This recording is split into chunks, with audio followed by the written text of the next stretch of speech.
and Amanda always online. Grab your headphones, let's review time. Music's the love and it's divine. Laughs and insights mixed like wine. Every strong and every beat.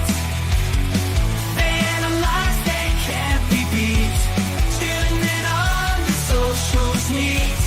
Join the fun and take your seat. If music's your thing, come along. Hear Amanda sing her song. Chris brings the notes all day long. Together they make us strong.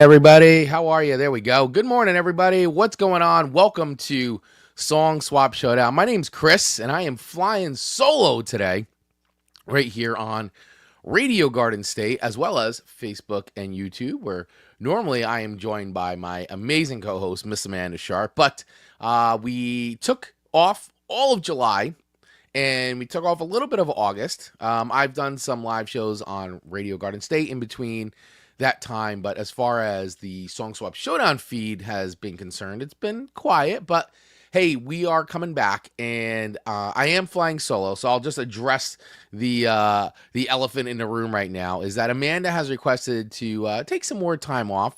She leads a very, very busy life, and she's got a lot going on in her personal life. So anybody that follows her on TikTok or Instagram or Facebook can kind of keep up with what's going on with her stories and all that, and she requested some more time off. So I was like, of course, Amanda, you take as much time as you want. So during her sabbatical, I'm going to try to do some solo shows, mix it up a little bit, and we'll see where it goes from there. But today, I thought, one of the things that I love doing, and this is a thing I think that anybody does with all their friends all the time, especially people who love music and love talking music, is making top 10 lists, right? So everybody loves putting together top 10 lists and talking about those and having those debates and all that. And even yesterday, I got together with a bunch of friends of mine from high school, and we love getting together and talking about lists, movies, everything. And it's fun, it's spirited, and you get into it. You have a good time. And that's the whole point, is have a good time. So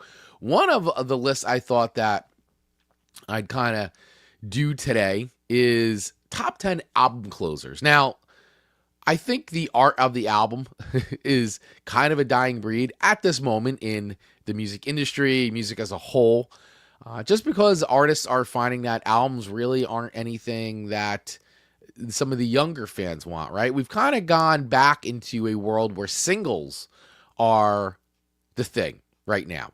Kind of like when the music industry very first started out, and bands and, artists were releasing singles and B-sides to singles. It's kind of gone back to that a bit.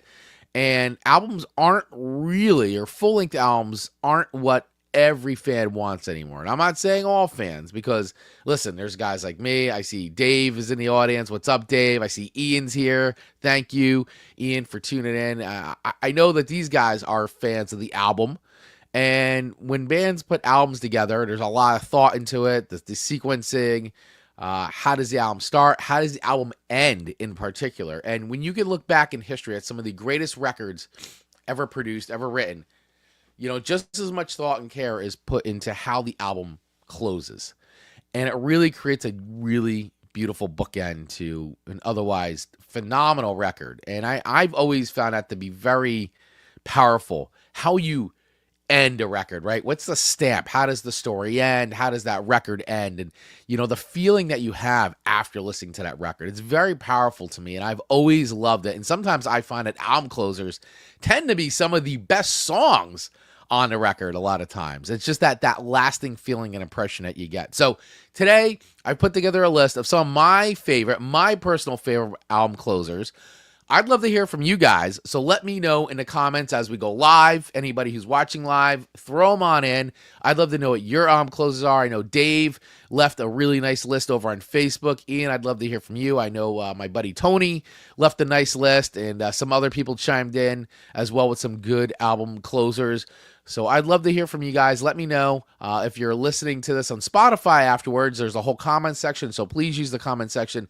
Let me know some of your favorite album closers. Doesn't matter what genre it is. Today, I'm going to be focusing mostly in the hard rock, metal, classic rock era. That's sort of my main music that I like. I like a lot of things, but I'm going to be mainly focusing on that genre for me, because once again, these are some of my favorite records, and so what I like to be the most, my favorite album closers on these. So let me know as we go along. Of course, if you are watching on YouTube, please hit that subscribe button so that way you make sure you get notified every time we go live, and hit that little bell for notifications as well as we drop more videos on that channel. And of course, anywhere you listen to podcasts, you can listen to Song Swap Showdown. Hit that follow button as well, so that way this new episode or any episodes of the show get delivered directly to you on your feed. All right, guys, let's jump into it because we got 1 hour together and I want to make the most of it. So a record for me that was very influential growing up, me as a child of the mid-70s,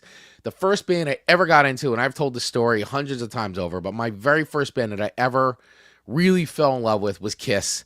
1976, Destroyer was released.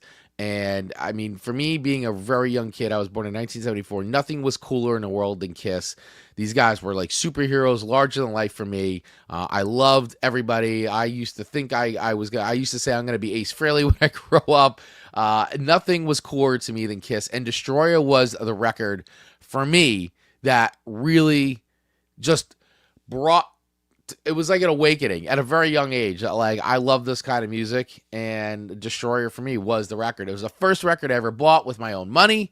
Was Destroyer. I remember the very first record I think I ever got was the single for Beth, and I think the B-side to that was Detroit Rock City. Or maybe Detroit Rock City was a single, and the B-side was Beth. I can't really remember, but I was a 45, and I remember it got warped because I left it in the back seat of my father's Nova, and went out and wound up getting the full record of Destroyer. So, and I wore that record out. I actually still have the original album jacket. Usually I keep it behind me, but I think it's over here. But I have still the original album jacket for that record. So, the album closer to Destroyer, for those of you that may or not know, is a song called "Do You Love Me." Now, never released as a single by Kiss, but always loved "Do You Love Me," because I felt as Destroyer being Kiss's biggest record, and to me, one of their best sounding records, was a great cap to Destroyer, because it opens, the opener for that, one of the strongest openers, Detroit Rock City. I mean, when you think of album openers, Detroit Rock City, one of the best. It's right up there. That's also, if I was to do a top 10 list, which we will do that, album openers, Detroit Rock City is right up there for me. But I feel like "Do You Love Me" is a great bookend to an otherwise phenomenal record, in my opinion. That was, like I said, originally released back in 1976. And, it really is, if you listen to the song and you listen to the lyrics, it really pokes a little bit of fun at like the fun and swagger and all the trappings that come along with fame and success. Once again, never released as a single, but always love when they play it live. It is definitely a fan favorite and a really fun song. And I just, really love that one. So if anybody's never heard that before, as we normally try to do here in Song Swap Showdown, we try to share and play some of the tunes that we do talk about here. So let me bring up here. Let's listen to a little bit of "Do You Love Me" right here, right now. Let's get this. Oh yeah. You really like my limousine. You like the way the wheels roll. You like my 7-inch leather heels. And going to all of the shows. But do you love me? Do you love me? Do you love me?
All right, so there's a little bit of Do You Love Me? Love that song, man. I could listen to that whole thing. But of course, as we always do here on the show, we don't play the entire song because we don't want to get dumped off of YouTube. And when I do post these, I always have to dispute because, hey, it is not our content. But we do talk about it and we do love it. So listen, this is probably number 10 on my list. So I'm gonna try to do these in order as I go. But this is number 10 on my list. Do You Love Me? Kiss Destroyer, and my top 10 list of album closers. All right, guys. So let's keep it moving. And I was putting up on screen for those of you who are watching live, I was putting some of the picks in. So I will talk about these real quick. So Ian from Australia, what's up? G'day, mate. Thanks. I love seeing everybody again. I feel like it's been forever since I've seen everybody. This is why I love doing the live feed. So Ian is saying my favorite album closers are A Little Smile by Katie Noon from her album Skin, and Everything to Me by Billy Field from his album Try Biology. And of course, Dave has got a litany of tunes. We'll go through some of these. Alice Cooper, Sun Arise, Beatles, Day in a Life, Clash, Train in Vain, Depeche Mode, Just Can't Get Enough, Doors End, Ed's Redeeming Qualities, More Bad Times. He goes on here, Fleetwood Mac's Gold Dust Woman, Howard Jones, No One Is to Blame, NXS, Don't Change, Led Zeppelin, When a Levee Breaks, Men Without Hats, Love in the Age of War, Monkeys, I'm a Believer, Monty Python, Spam, Prince, Purple Rain, REM, Superman, Simon Garfunkel, Cecilia, which, by the way, Cecilia is great because it was just featured very heavily in Happy Gilmore 2. I'm sorry, not Happy Gilmore, Stick. Oh my God, I got too many golf shows going on. Stick on Apple Plus, really cool how they wove that into Stick. Simon F., Here Comes My Laugh, Weird Al, Christmas at Ground Zero, and White Stripes, Cause and Effect. That's right. So if you've got some album closer picks, drop them in right now. I will read them off on the air. I'd love to see what you guys think. And if you're not watching live, it's okay. I still want to hear from you anyway. Drop them in. All right. My number 9 song for album closers, top album closers, is a tune by the one and only, one of my favorite bands in the world, Van Halen. That's right, Van Halen. And it's unbelievable because, once again, sometimes you don't think about some of these songs that were album closers. You're like, how was that an album closer? But it was. In this song in particular, coming off of Van Halen 2, is called Beautiful Girls. That's right, Beautiful Girls. What a great, fun song Beautiful Girls is. That song is one of my favorite Van Halen songs, and I think for a lot of people too. People love Beautiful Girls. It's a really fun song. It's very playful, super tongue-in-cheek. Definitely like very cheeky song. Of course, Van Halen 2 originally released in 1979, but very playful, very fun. And it was, as far as an album goes, right, there's Van Halen, the very first record, which was really just came on like crazy hard rock craziness, the wizardry of Eddie Van Halen. I feel like Van Halen 2 took it up a notch further and really got to showcase the band a little bit more, opened them up a little bit. And this song actually reached number 84 on the Billboard Hot 100 and originally was called Bring On the Girls and was featured on the 1976 demo that they would give to Gene Simmons of Kiss. So, a little bookend there, Van Halen and Kiss. And yeah, so this was originally one of those tunes that was featured on the original demo, handed over to Gene Simmons, although at the time called Bring On the Girls. And since then, though, Beautiful Girls has become a staple, was a staple in Van Halen's set, when especially during the Dave years. And when I got to see Van Halen on the reunion stuff with David Lee Roth, I saw him on both those tours, and they came around. Beautiful Girls was part of the set. And man, I love this song. This is a song, too, when we always talk about songs of the summer, this song is on every summer playlist I put on, and it's just a great. And yeah, Dave's coming in with saying, my favorite Van Halen album closer is Happy Trails. Yeah, Happy Trails off the Diver Down record, which was a record, by the way, just speaking of Diver Down, and I've read a Van Halen books, one by Noel Redding, their manager. Diver Down was a very rushed record because the record label wanted to get a record out in between the release of Fair Warning and before they did 1984, and it was actually a record the band wasn't very happy with at all. It was rushed, which is why there's a lot of covers on that record. and it just wasn't. I personally really enjoyed Diver Down, but the band was not happy with it, and they were committed after that to saying we are going to work really hard on our new record. And of course, 1984 became the juggernaut that it was, and really put the band, launched them to a whole other stratosphere. But Beautiful Girls was, to me, very. It's just a great example of the party band. This is the band that used to play in backyards in Pasadena and just rock out. So, for those of you that have never heard Beautiful Girls, or for those of you that have, let's listen to a little bit of the one and only Beautiful Girls by the mighty Van Halen off of Van Halen 2.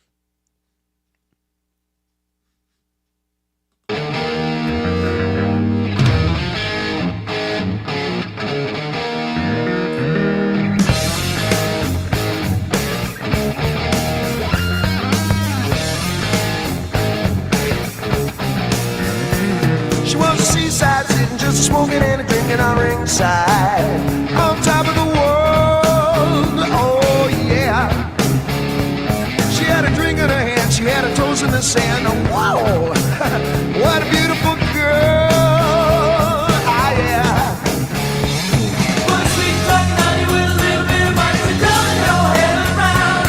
Bitch from the sea with the looks to me like she liked to fool around. What a snappy little mammy, gonna keep a pappy happy and accompany me to the ends of the earth. Ah yeah. So I said, here I am, ain't no man of the world, no. All I need is a beautiful girl. Ah yeah, beautiful girls. Come on, honey, come on. Oh man, woo, love it. What a smoking song, man. Really love that song. And Eddie sounds great. I love the guitar solo in this one. It's just so much fun. I think when I think of Van Halen, the Dave years, like Beautiful Girls is in a top 10 song for me from the David Lee Roth years. Of course, you know, as I've said before, my favorite Van Halen song, my number one Van Halen song of all time is, of course, The Great Unchained. That's my favorite top Van Halen song of all time across the Dave and Sammy eras. But Beautiful Girls is in my top 10 list. I'm going to have to do that. I'm going to have to do a top 10 list of Van Halen songs for sure, which is always hard, you know, because Van Halen is such an amazing, amazing band. All right, so that was my number 9 pick for top album closers so far. If you're just tuning in now, my name's Chris, and I am the co-host of Song Swap Showdown, and today I am flying solo, and we're doing top 10 album closers for those of you tuning in to Radio Garden State right now. And so far, we've covered 2 songs. We did Kiss, Do You Love Me off of Destroyer, and we just talked about Van Halen. Beautiful Girls. We're going to talk about another song right now that actually made Dave's list, too, and was on mine. And so when Dave had published his list over on our Facebook page, over at Song Swap Showdown, I was like, oh, Dave, you and I have definitely some songs. So as I go along, you know, I'm sure Dave's going to have a big smile on his face as I go through so many. So my number 8 song for album closers is When the Levee Breaks by Van Halen, coming off of Led Zeppelin 4, guys. What a phenomenal song, probably one of the most sampled drum beats in all of music. You know, the Beastie Boys for one, for sure, but that drum beat played by John Bottom is one of the most sampled like hip hop beats pretty much of all time. I think it might be the number one. I'd love for anybody who's into hip hop to really shed some light on that, but I feel like that drum beat, that drum sound comes up a lot in a lot of tunes. It was originally adapted, by the way, from those of you that don't know, from 1929 Blues by Kansas Joe McCoy in Memphis Minnie. And it was reworked, of course, with Led Zeppelin, their groove. And that was something Led Zeppelin did. You know, say what you want, call them all the names in the world, man, but they definitely took a lot of cues and took a lot of inspiration from the old blues R&B stuff and reworked a lot of those songs. And so, like I said, say what you want with the history side of things, but When the Levee Breaks, excellent album closer to a monster record for Led Zeppelin. Led Zeppelin 4, of course, has the huge hits Rock and Roll, has Black Dog, and of course, Stairway to Heaven. And but it really caps off. So Led Zeppelin 4 starts off with Black Dog. Oh, What a great song. Great riff. Heavy, bluesy, fun as hell. Super good groove. And then ends with the really heavy foreboding when the levee breaks. And interesting thing, and I actually did not know this, and I read this very recently about the song, is that in the production room, the guitars were actually slowed down to give it an extra heaviness feel, and Robert Plant put the harmonic on there for that really like good vibe. And you know, Robert Plant, great singer and awesome, great harmonica player. So I don't know. This is I mean, I feel like if you've never heard the song, the minute you hear the drum beat for this, you're gonna be like, oh, I've heard this one 100 times over. So let's listen to a little bit of When the Levee Breaks, because this song is, when you think about how epic of a record Led Zeppelin 4 was and how this song comes on, it's freaking awesome. So let's hear a little bit of that as I cue it up here. Here we go. When the Levee Breaks by Led Zeppelin. Coming right up as soon as I turn up the volume. Here we go.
Good one, man. Clock's in at 7 minutes and 8 seconds, by the way. Great song. I'm still fascinated by the slowing the guitar down too. That was a fact I had not known until I started putting some notes together, and I thought I knew a lot about Zepp. By the way, great documentary. Highly recommend. Becoming Led Zeppelin over on Netflix, man. Oh my God. Great documentary for any Led Zeppelin fan, or if you're just a fan of music documentaries in general. Really well done, really cool, and it's very much about how they became Led Zeppelin. They're really coming together, getting the first record. Very, very, very cool stuff if you're into any kind of music documentary. So highly recommend. Should be top on your list. All right. So that was my number 8 top album closer, my top 10 list of album closers. We are cruising here today, guys, right here on a Chris-hosted version of Song Swap Showdown. We're not doing any song swaps. We're not doing any record ratings today as we normally do on the channel. Today's I'm sharing a list. I love doing lists. Let me know if you agree, disagree with any of these. I'd love to hear from you. Let me know what would have made your top list of closers. All right, moving into my next one.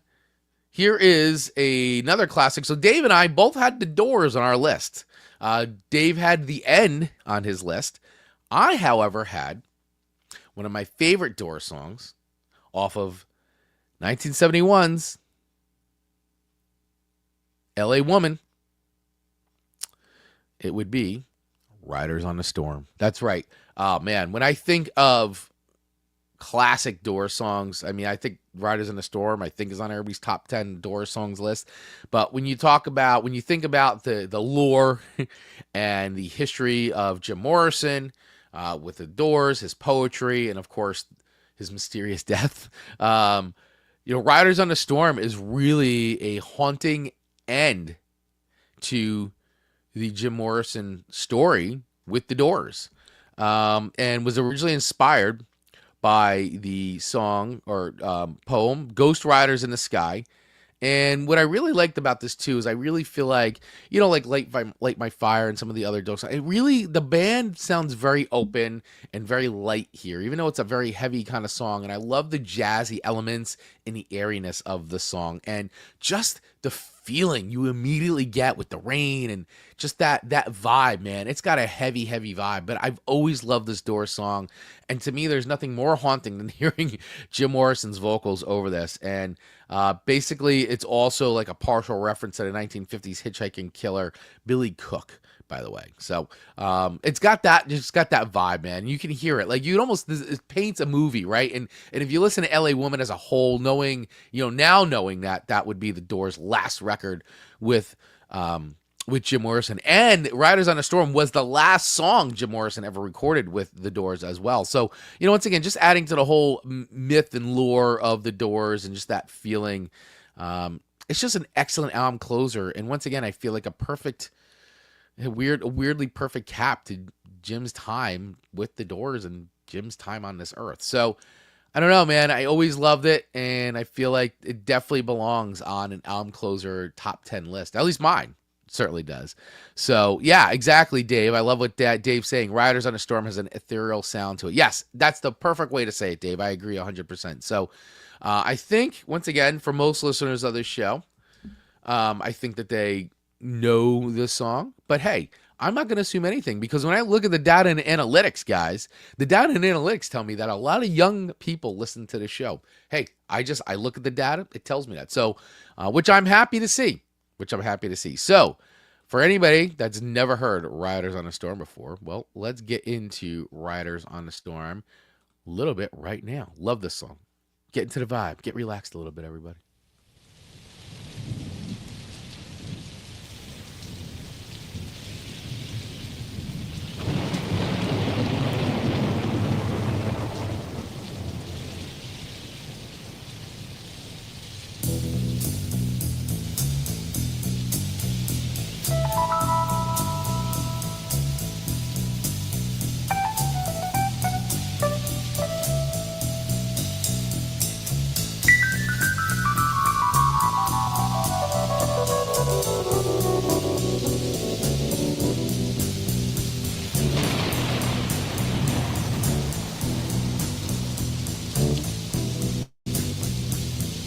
Riders on the storm, riders on the storm. Into this house we're born, into this world we're thrown. Like a dog without a bone, and packed we're out alone. Riders on the storm, there's a killer on the road. His brain is squirming like a toad. Take a long holiday, let your children play. If you give this man a ride, sweet family will die. Killer on the road, yeah.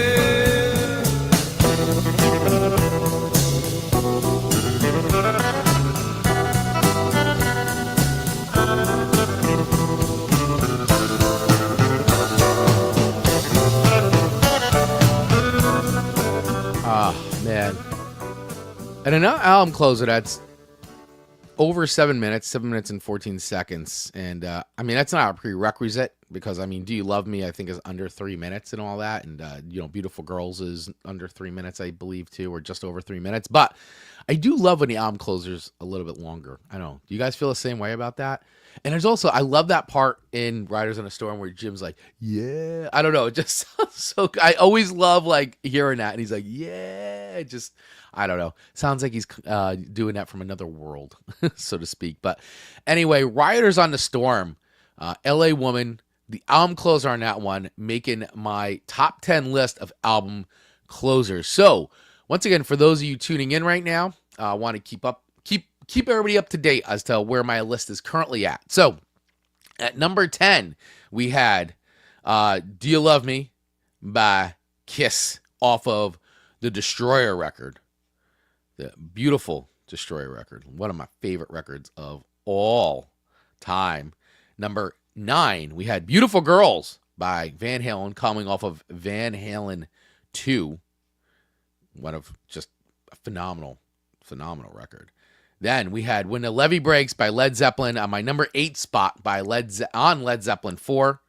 And then in my number 7 spot right there was Riders on a Storm by The Doors. Yeah. And Ian coming in with definitely worth listening to Aussie Richard Clapton's version of Riders on a Storm. Who's the Aussie Richard Clapton? Oh, Richard Clapton. Sorry. I thought it was Aussie version of Eric Clapton. Sorry. So Richard Clapton did I'll have to check that out, man. That sounds cool. Definitely worth listening. Once again, to Aussie Richard Clapton's version of Riders on the Storm. We'll have to check that out. And just going back a little bit too, Dave saying I really like Robert Plant's team up with Alison Krauss. Yes, my father, big fan of the Alison Krauss Robert Plant team ups as well. He my dad loves those records for sure.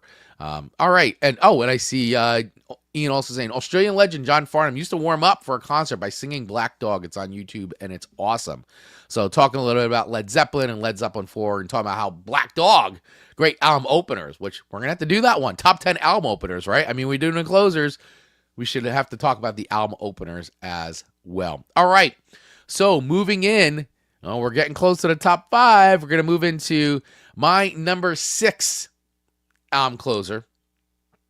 One of my favorite. And guys, this was tough because, and I know many of you may disagree with my top 5, which is A-okay, which is fine. That's why lists are fun and it gets everybody going. But my top 5 is very much indicative of my musical taste and some of what I consider to be my favorite records of all time, stuff that I grew up with, stuff that I hold near and dear, records I hold near and dear, records that shaped me and really influenced me and I feel like made me the person I am today, kind of a thing. But number 6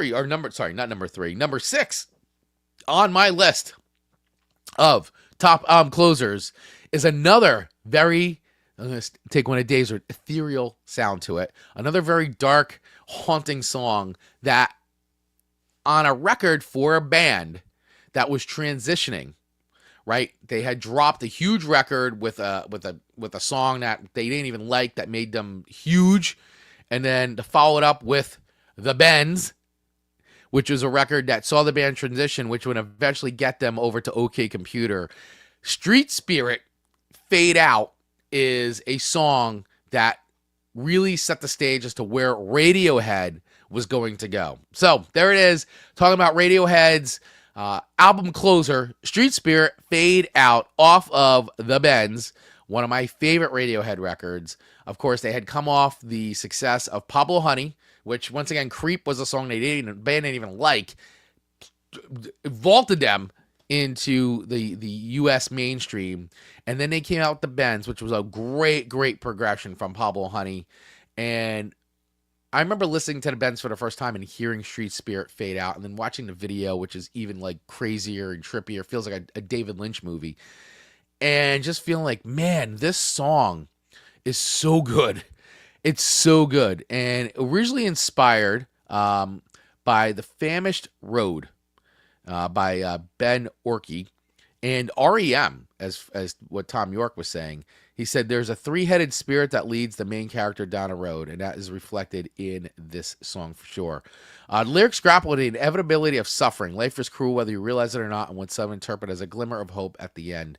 And this really, for me, when you hear, like, again, when you hear this song and how it ends the bends, you hear how the band is moving to the sound that they would then unbelievably do on OK Computer, which is one of the best Radiohead. If I'm the rank Radiohead records, I go OK Computer, The Bends. The Bends is one of my favorite records, but OK Computer is my number one favorite Radiohead record. But Street Spirit is a phenomenal song, and it's an excellent album closer. Excellent album closer. And yes, in the video, as a reminder, was directed by Jonathan Glazer. So, and I actually have, I had bought ages ago, I think it was Criterion Collection did like different DVDs of music video directors, and I have the Jonathan Glazer one, and hearing the behind the scenes stuff and the audio, the director commentary is phenomenal. I highly recommend if you can get your hands on those. They're probably on YouTube or something like that. But yeah, Jonathan Glazer did direct this music video, and this song always leaves an impression on me every time I hear it. Much like Riders on the Storm, it's just that vibe, right? So all right, so let's get into it. Let's hear some Street Spirit here by Radiohead, coming off of The Bends, which, you know, when you hear that, The Bends, it's like, man, this record was released in 1995. And the first song, and when we talk about album openers, Planet Telex is the opener on this one. Good tune, really good tune. Really kind of feels like a holdover from Pablo Honey, but as this record goes, you actually hear the band progress, and I think the sequencing of this record is phenomenal. And to then wind up with Street Spirit is actually a pretty genius way to end a record. So let's hear some of Street Spirit Fade Away by Radiohead.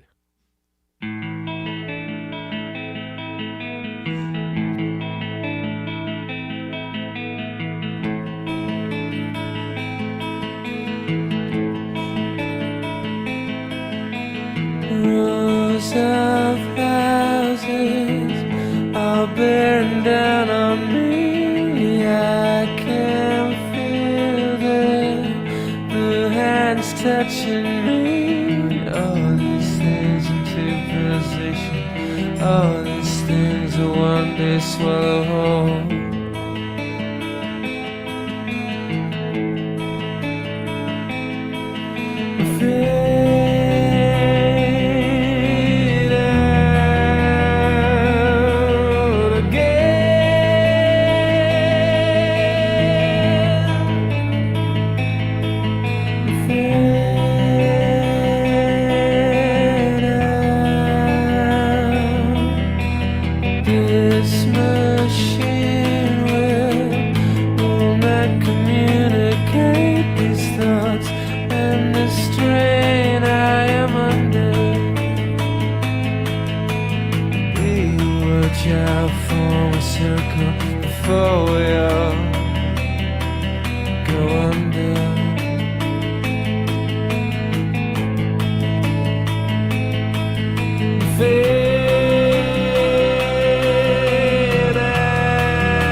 So good.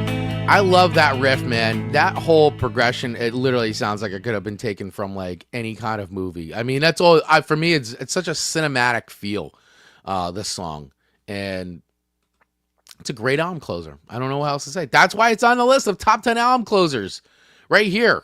My list of top 10 album closers. All right, guys. Moving along, we got about 20 minutes left in the show, and I want to get to my top 5. So here it is. You hung in there. Here's my top 5 list. Like it or leave it, my top 5 album closers of all time. Maybe controversial, much like Dave and Ian's unpopular opinions of I've never liked Radiohead. But that's all right. They're not for everybody. I know plenty of people who don't like Radiohead, but I will say I'm not a fan of Radiohead's later stuff, so if that helps. I'm more of like a Radiohead fan up until about Kid A, and then they kind of like lose me a little bit. But anyway, Radiohead, great records. These first few records, amazing. All right, jumping into it, guys. Here is my number 5 pick for top album closers. And this is one that kind of gets grouped because it's actually two songs, but because they go so seamlessly together, it often gets played.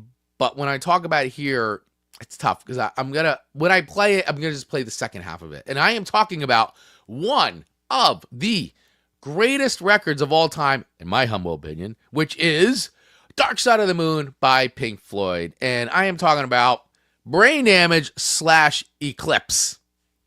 I think that when you talk about, in my opinion, I think Dark Side of the Moon is a perfect record, perfect rock record.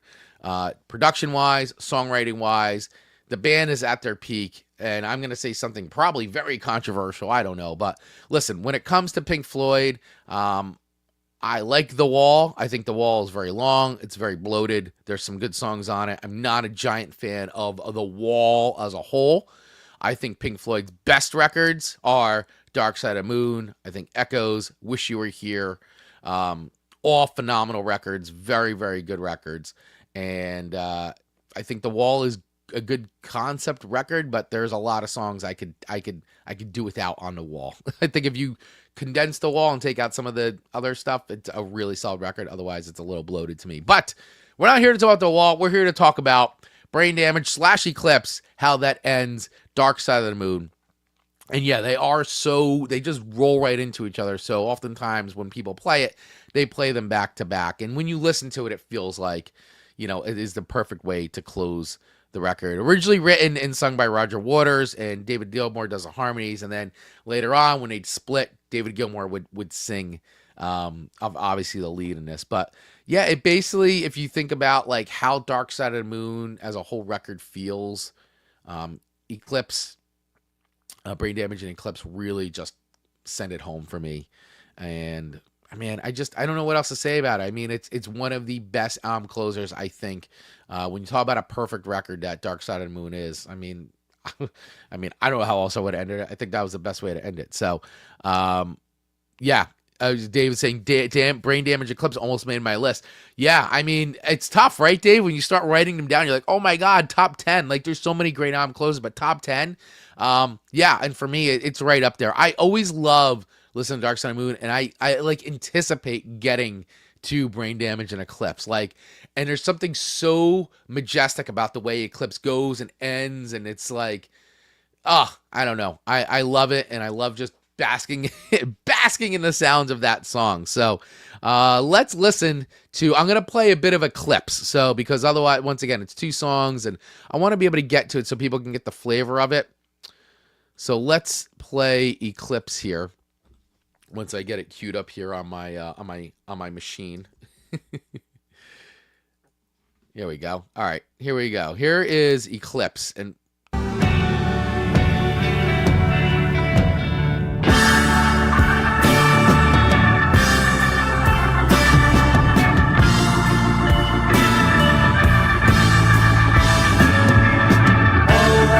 touch and all that you see, all that you taste, all you feel, and all that you love, and all that you hate, all you distrust, all you save, and all that you give, and all that you deal, and all that you buy, big borrow or steal, and all you create, and all you destroy, and all that you do, and all that you say, and all that you eat, and everyone you meet, and all that you slight, and everyone you fight, and all that is now, and all that is gone, and all that's to come, and everything under the sun is its due, and the sun is eclipsed by the moon.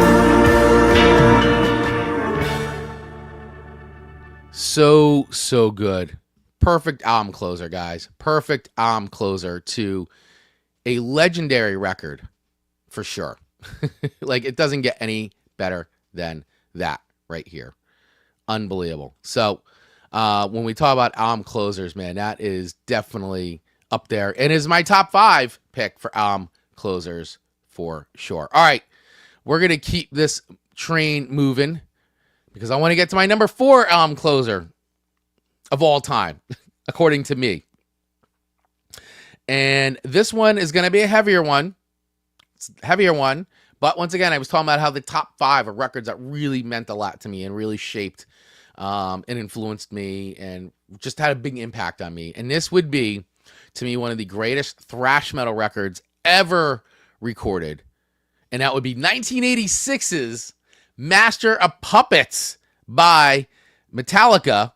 And the song I am talking about is the thrash epic Damaged Incorporated. This is the last song on the last record that they ever recorded with bassist Cliff Burton, who lost his life on that tour bus in 1986 as the band was traveling.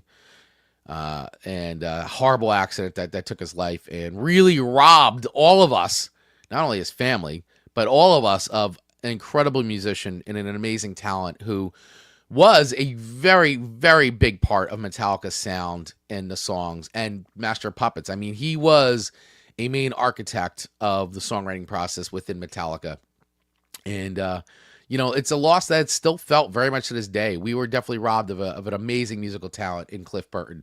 And this is a song, to me, when you think about perfect album caps to a ferocious record, a thrash metal classic, a record that has gone on to spawn and influence almost anybody that picks up guitar today in the metal world. Master of Puppets is the blueprint for, to me, thrash metal perfection. It really is. And it's a perfect blend of chaos and beauty, that song. And the way album openers, we're talking about album opener, it starts with Battery, which starts quiet and goes ferocious, crazy, awesome song, and then bookends with something just as ferocious and crazy in Damage Incorporated. And just love it. Love this song.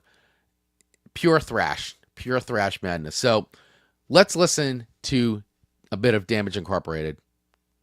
I know for all you other listeners out here that don't really like Metallica or find this to be too heavy, I'm sorry. I apologize in advance, but I don't really. Actually, I shouldn't apologize. It's what I like. I like what I like, guys. I like what I like. and I love Damage Incorporated. This is such an influential record to me. One of the records that I just completely wore it out. Unbelievable. So, all right, here we go. Here's a little bit Damage Incorporated.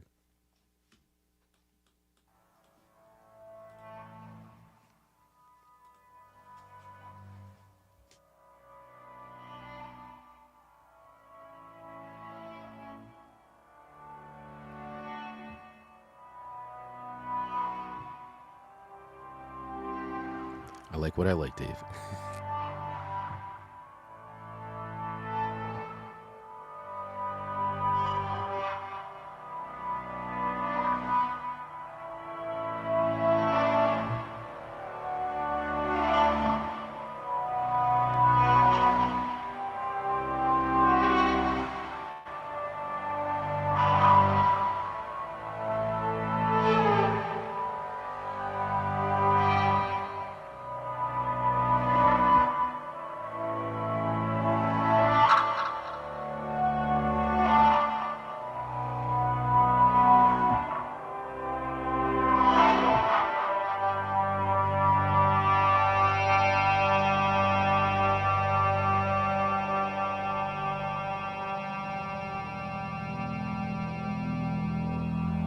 Here it comes. Here it comes.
Ah, love it, man. What a thrash opus and a great way to cap off one of the greatest thrash metal records of all time, in my opinion.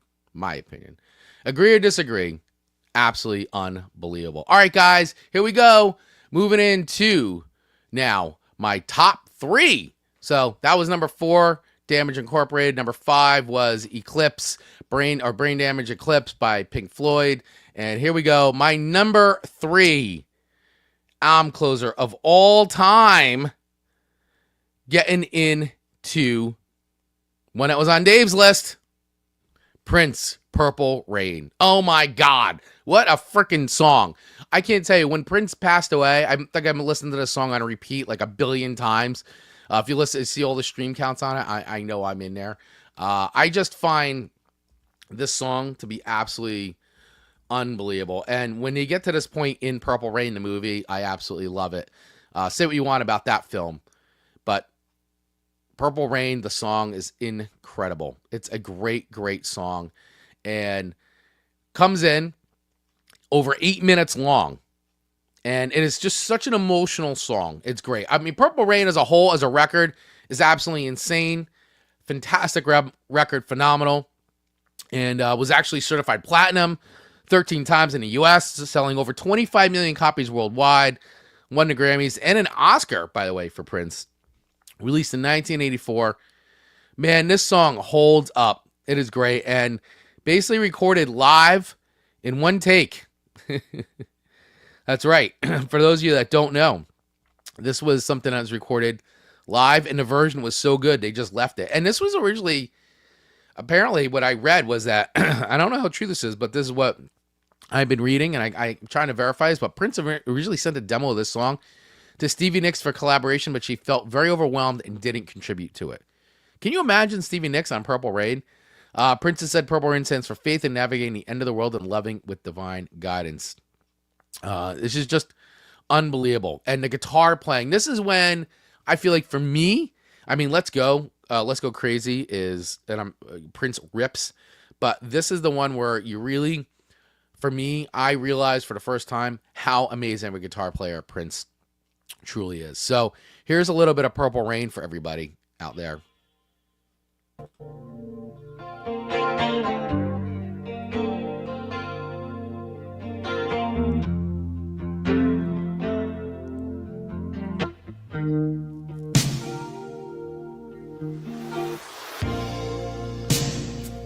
I never meant to call you when you sorrow.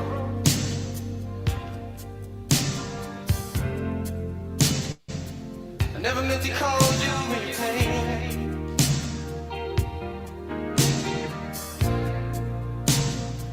I'm the one who wants to have you laughing.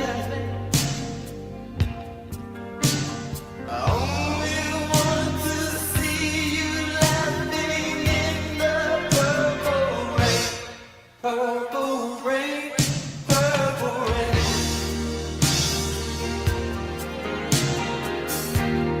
Purple rain, purple rain.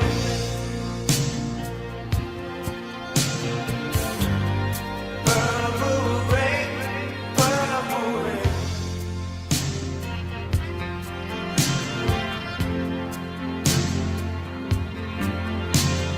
Only want to see you bathing in the purple rain. Oh, man. I just want to hang on. 8 minutes and 41 seconds of glory on that song. Love it. Purple Rain. That is my number 3 pick for best album closers. All right, guys, here we go. Getting into my top 2 songs, and this will probably be very controversial because everybody's going to be like, I disagree. These should be swapped, blah, blah, blah. How can you put one over the other?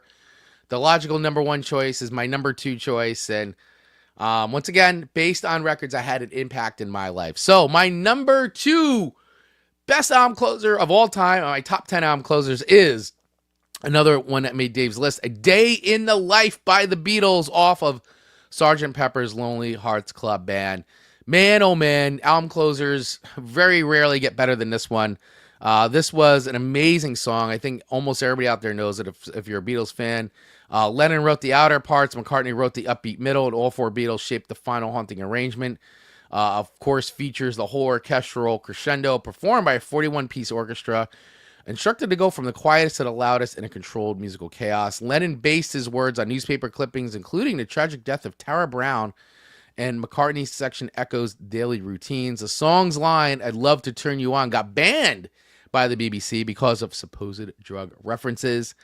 And of course, that final E chord, major chord, played on multiple pianos, hangs in the air for over 40 seconds, possibly the most famous ending in all of pop music. And what an album closer this is. So we're going to play a little bit of A Day in the Life by the one and only The Beatles.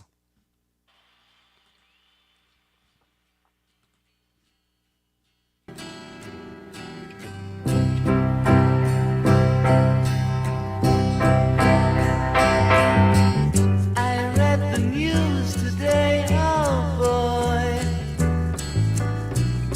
about a lucky man who made the grade. And though the news was rather sad, well, I just had to laugh. I saw the photograph. He blew his mind out in a car. He didn't notice that the lights had changed. A crowd of people stood and stared. They'd seen his face before. Nobody was really sure if he was from the House of Law. I saw a film today, oh boy. Oh, what a great one, guys. That is one for the ages, for sure. A Day in the Life by the Beatles, coming off of the ever amazing, released in 1967, Sgt. Pepper's Lonely Hearts Club Band. All right, guys, you've hung in there. Here is my number one song. Love it or hate it. This record was a record I talk about quite a bit. And it is a record that I wore out. It made such a huge impact on me. And that is Guns N' Roses' 1987 classic, Appetite for Destruction, which I consider to be an all-time perfect record. Front to back, top 10 record, is always in my number one. It's always in my lists for anything top 10, pretty much. I love Appetite for Destruction. I wore this out. It is an amazing blend of everything, from sleaze rock to melody to just realistic. It was, at that time, there was nothing like that. Like, everything was sort of very hair metal-ish at that time when this record came out. And these guys are a perfect blend of, like, Thin Lizzy meets Aerosmith meets the New York Dolls. Just great, and just ratcheted it up a bit. You know, took that blues sound, sleazed it up, made it harder. Slash's guitar playing, Izzy Stradlin's songwriting, it's just unreal. And this band, just, they created an absolute masterpiece of hard rock. And the song that ends Appetite for Destruction, Rocket Queen, never released as a single, always my favorite song on this record. And when we talk about album openers, Welcome to the Jungle and bookending it with Rocket Queen, pure genius. What makes this song so cool is it sounds like two songs in one. Much like how Brain Damage and Eclipse, although it is one song, where it starts and where it ends are two different things. And I just feel like it shows off the band's musicianship and songwriting as a whole. And so Rocket Queen, to me, that is my number one album closer and my top 10 list of album closers. So like it or hate it, people are going to be like, how does Guns N' Roses beat the Beatles? There would be no Guns N' Roses without the Beatles. Well, it is what it is. This is my list. Make your own list. Rocket Queen is my number one album closer of all time. So here is a bit of Rocket Queen for you. Whoops. That's a little bit of the other song. Here we go. Rocket Queen.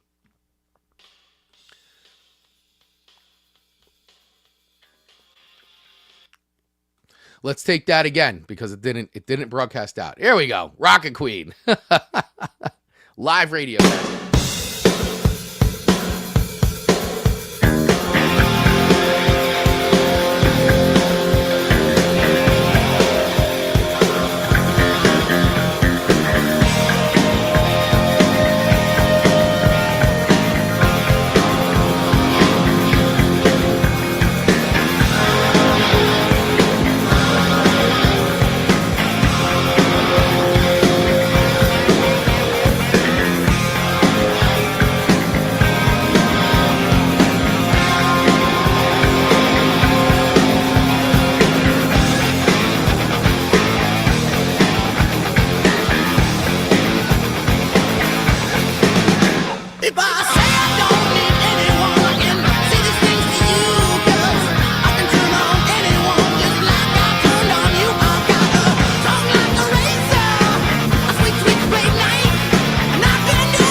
right, guys. So there it is. That was my number one album closer and my top 10 list of album closers, Rocket Queen by Guns N' Roses. So, hey, guys, well, that does it here for me. Hopefully you've enjoyed today's show, a Chris Solo show here on Song Swap Showdown. There were no swaps to be made, but top 10 lists to be shared. So we will keep this going. And my hope is that Amanda will be back soon. And if not, then we will figure out how to keep this show rocking and rolling. But until then, keep it tuned here to Radio Garden State all day long. We got lots of great music, lots of great live hosts.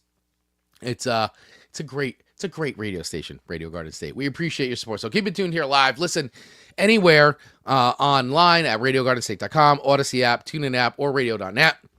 And of course, you can listen to Song Swap Showdown anywhere you get podcasts, and make sure you subscribe to our YouTube channel. If you're watching us on YouTube, hit that subscribe button and the little bell so that way you get notified when we go live and when we drop new episodes. And of course, hit that follow button on any of your favorite podcast platform. All right. Thank you, Dave. Thank you, Ian. Thanks to everybody else for tuning in today.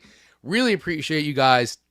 Thanks for everything. And I'll be back very soon, hopefully next Monday, with another brand new episode of Song Swap Showdown. Cheers, guys. Thanks for listening. Thanks for hanging out. Love you.